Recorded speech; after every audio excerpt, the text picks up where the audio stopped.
Welcome to the Great Detectives of Old Time Radio. From Boise, Idaho, this is your host, Adam Graham. If you have a comment, email it to me, box13@greatdetectives.net. Follow us on Twitter at Radio Detectives and become one of our friends on Facebook. Facebook.com/Radio Detectives. Today's program is brought to you in part by the financial support of our listeners. You can support the show on a one-time basis at support.greatdetectives.net.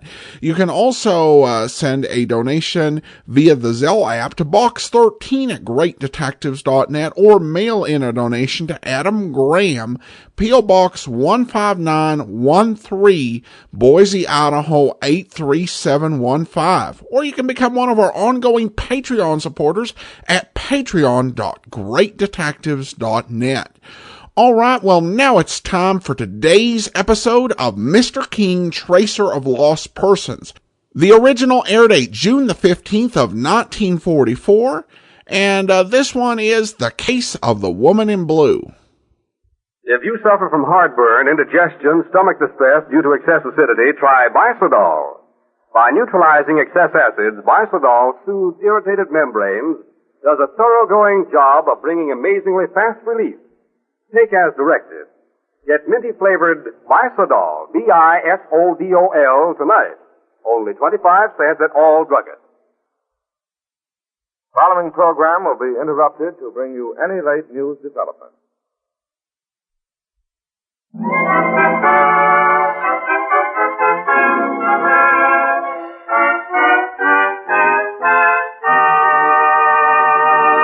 Mr. Keene, Tracer of Lost Persons, is on the air.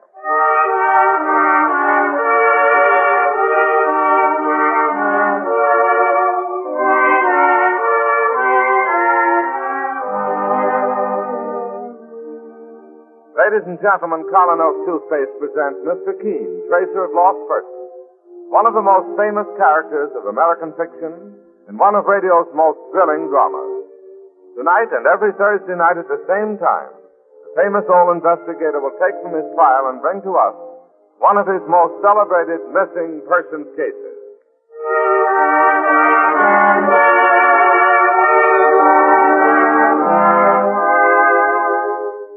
Has your dentist ever warned you not to use anything harsh or gritty when cleaning your teeth? If so, you'll be glad to know that Colin Oak Toothpaste contains no grit, no pumice, nothing that could possibly scratch precious tooth enamel. While Colin Oak helps clean and polish teeth with unsurpassed effectiveness, it does so with complete safety. And remember this, Colin Oak tastes as bright as it cleans.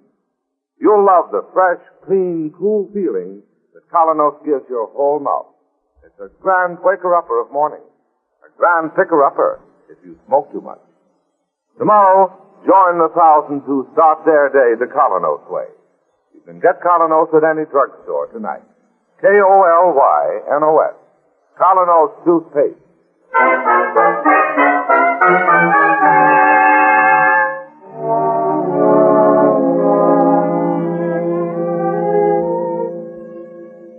Now for Mr. Keene, Tracer of Lost Persons, and the case of the woman in blue. Today in Mr. Keene's office, an obviously nervous and unhappy young Air Force lieutenant awaits the Tracer's return, while Susie, Mr. Keene's attractive young office assistant, does her best to make him feel a little more comfortable and at ease. Are you sure Mr. Keene will be in soon? I'm positive, Lieutenant. You see, I haven't got much time, and this is important. I understand. Mr. Keene phoned half an hour ago and said he was on his way to the office. Won't you sit down and make yourself comfortable? I'm too nervous, thanks, anyway. I beg your pardon? Oh, I was just talking to... Oh, I'm terribly sorry. I set the ash. Oh, that's quite all right. I'll get it. Here, let me... I'm sorry. I hit your head like a clumsy idiot. If you don't relax, Lieutenant, we'll both be nervous wrecks. Oh, here's Mr. Keene now. Morning, Susie. Good morning, Mr. Keene. Your mail's inside. Thank you. This is Lieutenant Lampson, Mr. Keene. Oh, how do you do? I'm very glad to know you, sir. Could I see you for just a few moments, Mr. Keene? I have a favor to ask of you, and Come into my office, Lieutenant. Oh, thank you, Mr. Keene. Careful, Lieutenant. You don't want to knock the typewriter over. Oh, I think I've done enough damage already. This way, Lieutenant. Please sit down. Well, thanks, but I'd just as soon stay. Right. Suit yourself. Now, what's the trouble? Well, first of all, I'd like to say that the reason I'm in such a hurry is because I'm going back overseas again in 2 weeks when my leave expires. I'm in the Air Force. Yes, I noticed your wings. I also noticed you're wearing a Distinguished Flying Cross ribbon and 3 oak leaf clusters. Yes, sir. Got them all in the South Pacific. Well, good for you. Well, I hope to be sent to England this trip. And if I could only see Francia again before I leave... Francia? Yes, sir. Mr. Keene, I don't think you're the answer to the lovelorn column, sir, and I know you're not dealing in service for the lonely heart. Not exactly. But, well, time is short. You see, I fell in love with a girl at a masquerade party 3 nights ago. And, well, she fell in love with me. She gave me her address, and when I went there the next day, the maid let me in, well, in a most mysterious manner. And then also with great mystery, she announced that Miss Francia Jones had gone away 2 days before and would be gone indefinitely. I see. She said there was no way to reach her, and, well, I could feel myself being pushed out of the house. I'm sure, sir, that something rotten is going on there. Something has happened to Fran. You mean you believe there's been foul play, Lieutenant? Well, if Francia had left town 2 days before, how did I come to meet her at a party just the night before? Obvious the maid wasn't telling the truth, but it may have been for different reasons than you suspect. Would a girl leave a guy flat without a word of explanation after telling him... Well, after telling him... What? Well, the things she told me. No. Let's relax, Lieutenant. This thing may not be as bad as you think it is. Well, then you'll help me, Mr. King? I'd like to know who wouldn't help a man in uniform. Just a moment. Yes, Mr. King? Susie, would you come in here with your book, please? Yes. I want Susie to take down certain details concerning Miss Jones. Oh, I'll be glad to give them to her, sir. Yes, Mr. King? Susie, I'd like you to get the usual details from Lieutenant Lanston in regard to the missing person. Yes, sir. Now, what is Miss Jones' address, Lieutenant? Are you going over there now, sir? Well, the first thing I want to do is to find out why the maid told you that story. Well, the address is number 18 Wickersham Road. It's in Westchester. And where can I get in touch with you? Oh, I'm staying at the Hotel Page, sir. All right. I'll call you there just as soon as I have some word. Oh, thanks very much, Mr. King. This means a great deal to me. I'm glad to help if I can. When Mike Clancy calls Susie, would you please ask him to meet me at that Westchester address? Yes, I will, Mr. King. And tell him to wait outside the house for me. And I'll see you soon with good news, I hope, Lieutenant. Well, thanks again, sir. Who is Mike Clancy? Mr. King's assistant. Oh, I thought you were his assistant, Miss. Oh, I'm one of his office assistants. And I wish you'd just call me Susie. There's no need to be formal. All right. My name is Don. Don. Now, the lady's name, please. Miss Francia Jones. And her age? Oh, I'd say she's about 24. That's my age. Color of hair? What? What color of hair does Miss Jones have? I don't mean to sound like a police sergeant taking notes, but we need all those details. Of course, I understand. She has, well, honey-colored hair. Honey-colored? Yes. Her hair is about your color. Oh, I see. Eyes? Beautiful. What color? Oh, green. Height? Just high enough to make a wonderful dancing partner. Oh, about 5'4". Weight? Oh, about, well, let's see, I'd say, well, 140 or so. 140? Why, she must be, Must be what? nothing. She's not fat. Oh, gosh, no. She's no heavier than you are. I weigh 112. Oh, well, then that's what Francia would. I've never met a man who had any conception of what a woman should weigh. Why, good heavens, if I weighed 140, Well, let's not go into that. Any other details that would make her easily identifiable? Scars or birthmarks? No scars. But what a smile. And when we met, she was wearing a dazzling light blue evening gown. She was, well, a vision in sort of starlight. Well, the smile won't help, and neither would the evening gown. Well, is that all? Yes, thank you. Oh, I guess I'd better go now. We know where to get in touch with you, Lieutenant, if we need any further details. Yes. Thanks a lot. Oh, Lieutenant, Yes? don't worry. Mr. Keene will find her for you, I'm sure. Oh, I hope so. Thanks for being so nice. So long. Goodbye. And good luck. Honey-colored hair, green eyes, 5 feet 4 inches tall, 112 pounds. Why, he could just as well have been describing me.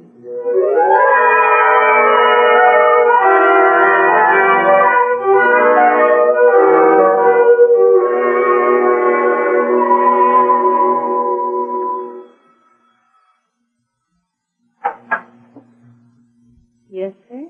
Is Miss Jones at home? Miss Jones? Why, yes, isn't it? I'm sorry. She's out of town. She... Who is it, Anna? Anna? Yes, ma'am. Who is it? A gentleman to see you, ma'am.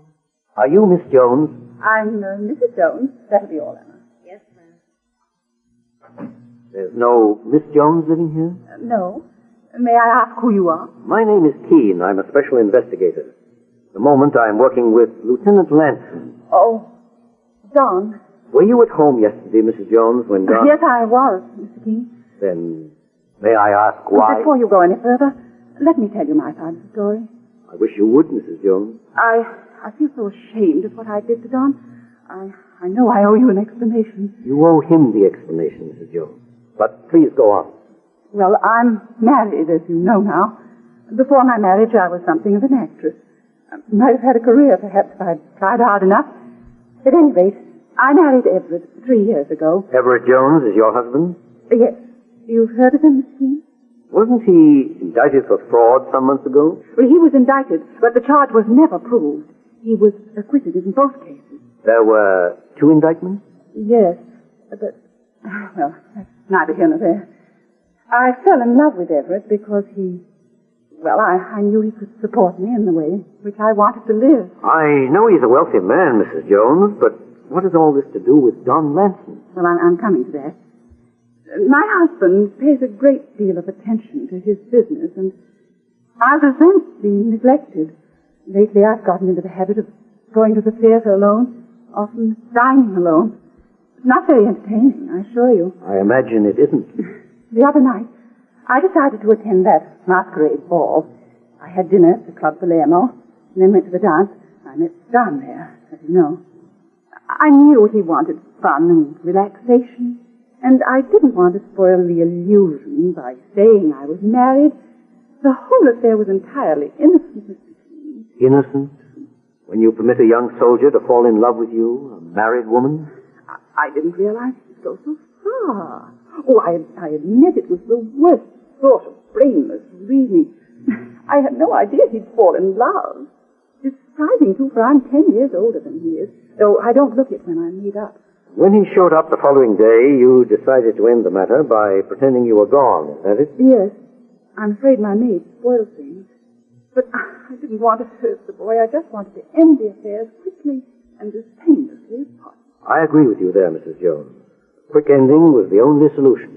If you could only understand how lonely I was, and how lonely Don seemed to be. I know I was wrong, Mr. Keene, but that night I just couldn't tell him I was married. May I ask what you propose to do now, Mrs. Jones? I don't know. Naturally, I wouldn't want my husband to know about this, and I certainly don't want to hurt Don. Don's feelings are my chief concern right now. I understand that, Mr. Keene. And if there was anything you could do to make it easier for Don and for me, I'd greatly appreciate it. I don't mean to be unkind, but I hope you've learned your lesson, Mrs. Jones. Why, I have. I assure you I have. I'm ashamed and sorry. Please believe me. Well, I'll do the best I can. Thank you, Mr. Keene. Thank you so much for understanding. I only hope, Mrs. Jones, there's nothing more to this case. More? Yes. Oh, I assure you there isn't. That remains to be seen. Goodbye, Mrs. Jones.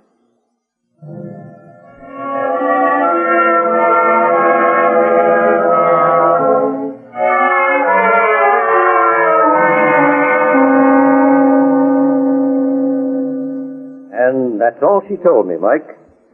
Well, now, did it sound like the truth, Mr. Keene? It sounded that way, yes. Ah, but she said she was an actress, sir. That's right. And, sure she had no trouble pulling the wool over the lieutenant's eyes. Evidently not. Then maybe this is all just a gag. How do you mean, Mike? Well, I mean, sir, that, well, maybe the husband is in on it. Frankly, I had the same thought. And sure, who knows what they may be trying to pull on this lad, Mr. Keene. Sure, the husband's had a brush or two with the law before. But could it be possible that anyone would be low enough to use a soldier, a man who's risked his life for his country and his people, time and time again, as a catch-ball? She didn't seem to have any worries about stringing the lad along in the first place, sir. You may be right, Mike. And if you are, I'll make them both regret it as long as they live. This case bears watching, there's no doubt about it. I'll say so, sir. Meanwhile, I'm not going to say anything to the lieutenant. Not before I find a way to break the news without upsetting him too much. Call him on the telephone, Mike, and ask him to meet us back in the office in an hour. I'll do that, sir. Perhaps we can work something out for Don. Yes. And get to the bottom of this other business at the same time.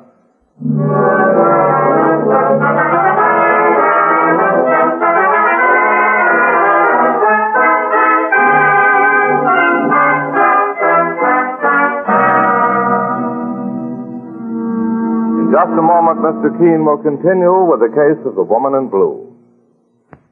Meanwhile, if your own dentist or physician has at some time given you an envelope containing Anacin tablets, you're already familiar with this highly effective pain-relieving agent.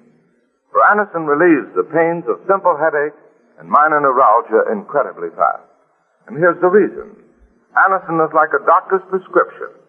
That is, not just one, but a combination of active and medically proven ingredients. Anacin comes in handy boxes of 12 and 30. Or bottles of 50 and 100 at any drugstore. Take only as directed. Anacin. Anacin. Now back to Mr. Keene and the climax to the case of the woman in blue. Returning to his office with Mike Clancy, his assistant, Mr. Keene finds Lieutenant Lanson awaiting him. Did you find Mr. Keene? Did you see her? Yes, I saw her, Don. And she's safe? Perfectly safe. Well, then why did she... Don, I don't mean to keep you in suspense, but there's very little I can tell you at the moment. Mr. Keene, you said... However... Yes, sir? There's a nightclub called the Club Palermo. Do you know where it is? Yes, I've been there once or twice. Perhaps if you had dinner there tonight, you might find your friend. I understand that she is seen there often. But don't you think it might be better if I went back to her home? No, Don, I definitely do not. Take my advice, son. Drop into this place this evening. You may be pleasantly surprised. Will you and Mr. Clancy here come with me, sir? I think Susie would be a better bet to accompany you, Don. Mike and I would hardly make good dancing companions. Oh, I don't think I'd feel much like dancing. I just want to see Fran and talk to her once more before I leave. There are certain reasons why I prefer not to go. And you really shouldn't go alone. Oh, very well, sir. But you'll find Susie a very sympathetic and interesting companion, if you'd care to take her. Oh, I'd be glad to. Good. When she returns to the office, I'll ask her if she's free. Perhaps if you call the office later on, then you could make all the arrangements. All right, thank you, Mr. Keene. And tomorrow morning, call me back and let me know how you made out with Francia. I will, sir. If you say it's the way it should be done, well, that makes it okay with me. Thank you for your confidence, Don. I'll talk to you tomorrow then, sir. Goodbye. Goodbye, Don. Oh, goodbye, Mr. Clancy, and thanks a lot. Oh, not so, Lieutenant. Will he really meet her there, Mr. Keene? I doubt it, Mike. Francia Jones does go there alone occasionally, but I'm sending him there for a different reason. What, sir? Perhaps he's not quite as much in love with Francia as he thinks he is. The soldier on leave sometimes puts a little too much emphasis on romance, and it's easily understandable. I know what you mean, boss. Francia seemed to be the first American woman he'd met since coming back from the South Pacific. Now, if he met others and talked to them, danced with them, he might find his attitude changing a bit. Sure, and you may be right, sir. Another thing that startled me was Susie's resemblance to Francia. Susie is much younger, of course, and not brittle and superficial like Mrs. Jones. But Susie should be a good substitute to begin with. And she might do him a lot of good. At any rate, we'll see soon enough.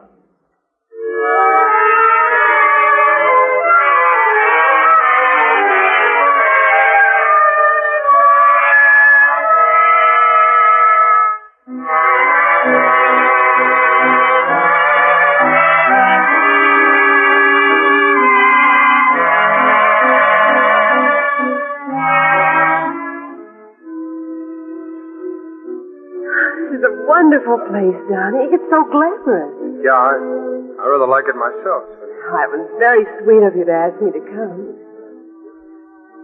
Do you see Francie in the crowd? No, not yet. Or perhaps she hasn't arrived. It's awfully good dance music, don't you think? Yeah, it's a pretty good band. Oh, I'm sorry. Would you like to dance, Susie? Oh, I'd love to. No point in just sitting here watching the people come in, is there? No. Susie, I'm sorry. That wasn't a very tactful thing to say. Well, that's quite all right. I understand, Don. Well? Hmm? Oh, the dance. Sure, let's go.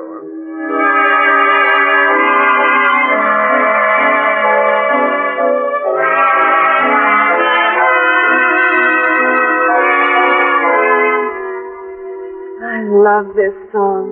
So do I. Hey, you're a swell dancer, Susie. So are you. And, well, I guess I should have said this a long time ago. You look very pretty in that glittery blue dress. It's never too late to say that. Thanks. You know, somehow I feel a little more relaxed right now than I have in days. It's the atmosphere and the music. No. I'd say it was more More what? you. Well, what was that step you were doing before? Let's try it again, huh? All right.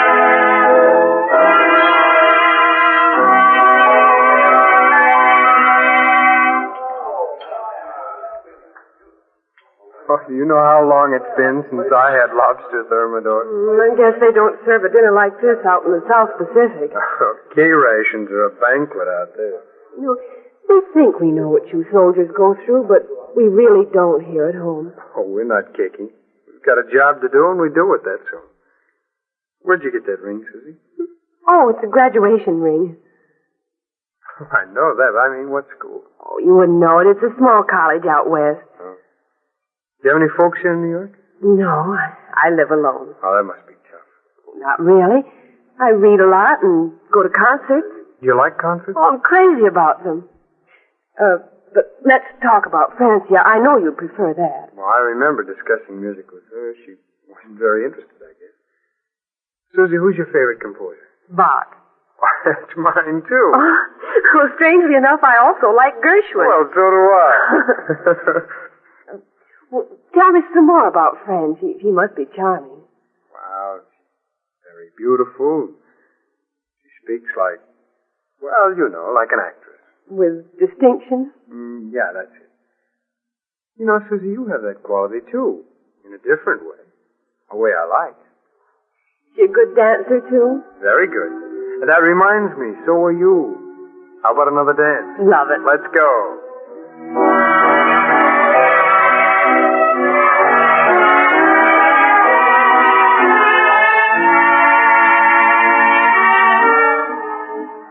Oh, I'm having a wonderful time. Are you? I'll say I am.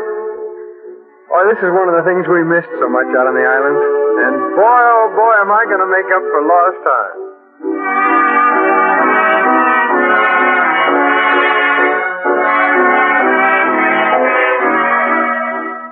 No sign of Francia yet? I don't see her. Look, here's a new step I picked up, Susie. I think you'll like it.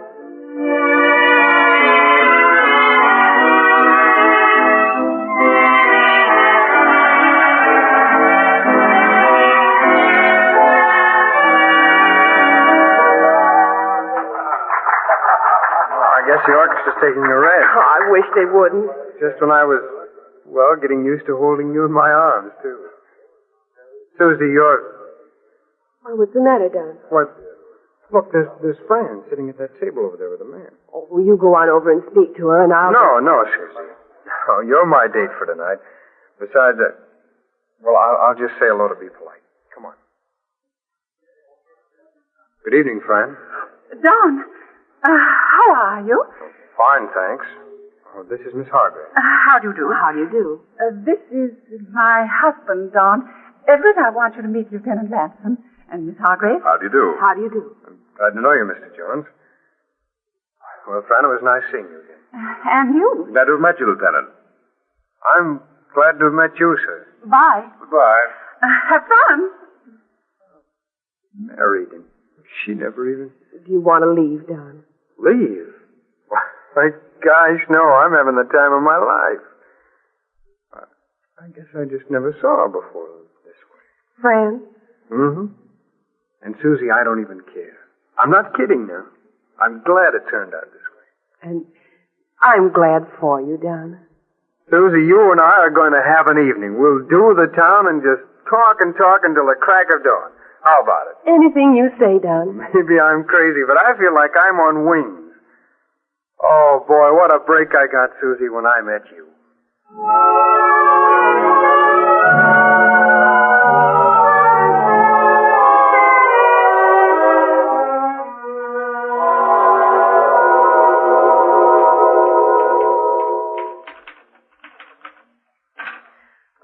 Dear, if I keep making these mistakes. Good morning, Susie. Good morning, Mr. Keene. Oh, excuse me, sir. You look tired.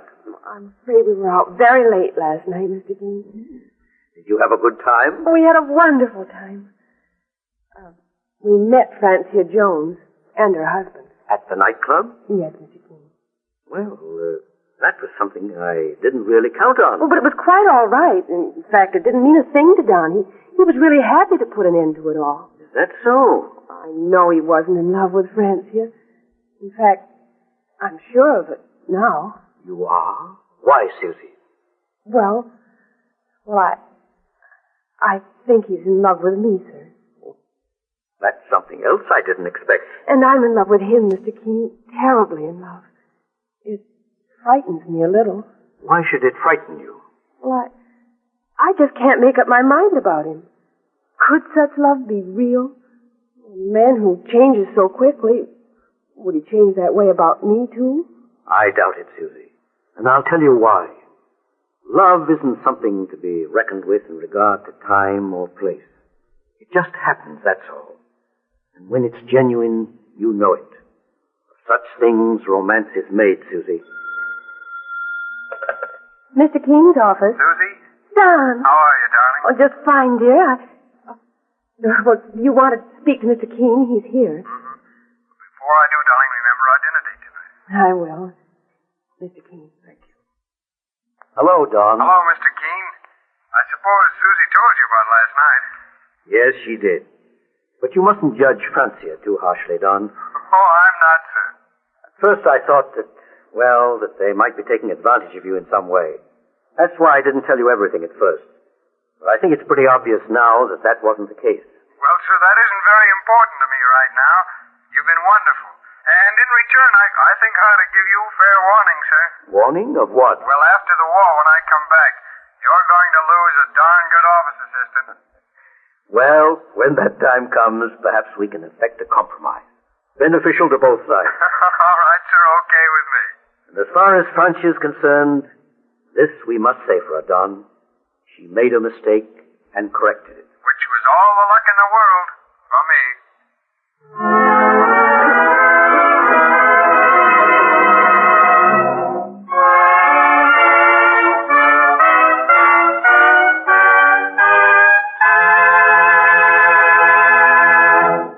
Do wartime changes make your dentifrice taste different nowadays? Why not change to Colonos, the toothpaste that really tastes keen? You'll find its delicious minty flavor, its tangy, refreshing taste, chases morning mouth in a hurry.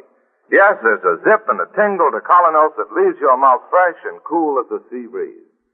And while Colonos makes your mouth feel bright, It helps make your smile look its best. Just wait until you see how spick and span Colonos helps get your teeth. They look their loveliest because Colonos was specifically designed to help give your teeth the highest possible polish safely. You can get Colonos in any drugstore. K-O-L-Y-N-O-S. Colonos toothpaste.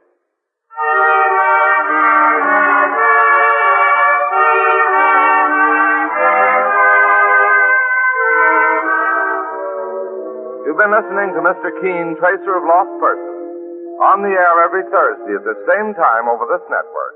Don't miss Mr. Keene next Thursday night when the kindly old tracer turns to the case of the hidden motive.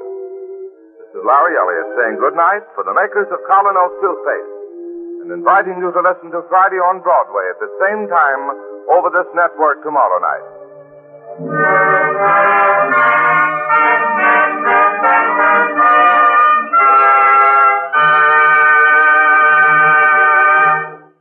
Housewives, here's a fast, sure way to keep your home free of stinging, germ-carrying flies and mosquitoes.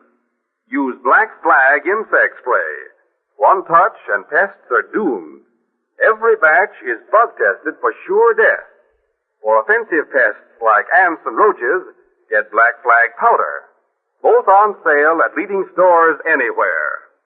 This is CBS, the Columbia Broadcasting System. This is Andrea J. Graham, author of the Web Surfer series. Oh, and a Madam's Wife. You're listening to the Great Detectives of Old Time Radio.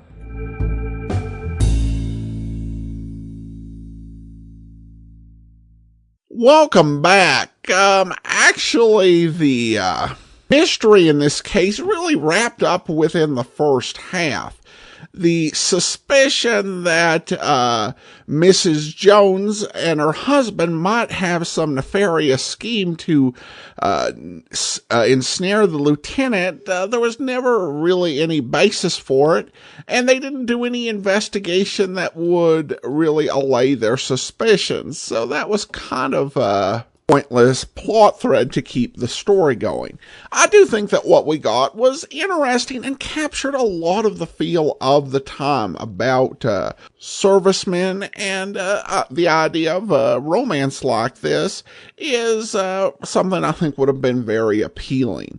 It's also worth noting that this was actually a case where the radio show does borrow from the book.